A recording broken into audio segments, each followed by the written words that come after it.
France नाम का एक छोटा लड़का उस दिन बहुत बेचैन था।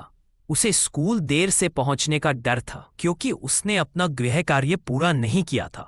मास्टर हेमल अक्सर गृह कार्य न करने पर डांटते थे।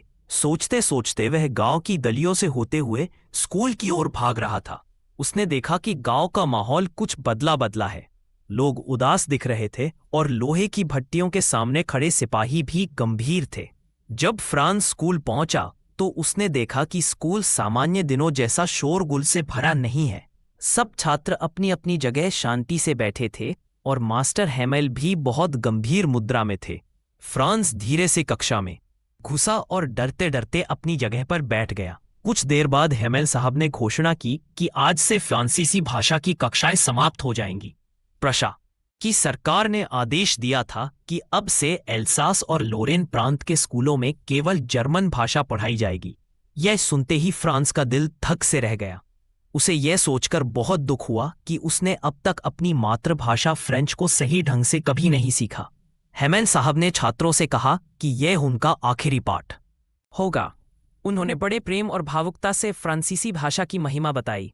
उन्होंने कहा, फ्रांसीसी दुनिया की सबसे सुंदर और स्पष्ट भाषा है।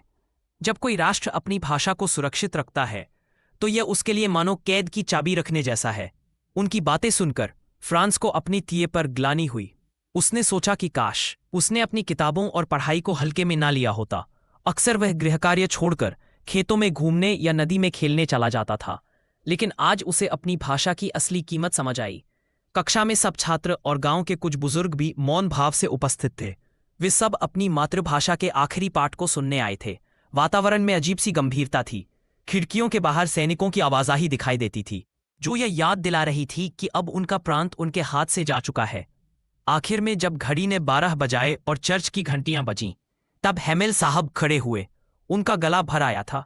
उन्होंने काले बोर्ड पर बड़े बड़े अक्षरों में लिखा, वीव ला फ्रांस, अमर रहे, और बिना कुछ कहे वे हाथ के इशारे से कक्षा समाप्त कर दी। उस दिन फ्रांस को एहसास हुआ कि भाषा केवल पढ़ाई का विषय नहीं, बल्कि किसी राष्ट्र की आत्मा होती है।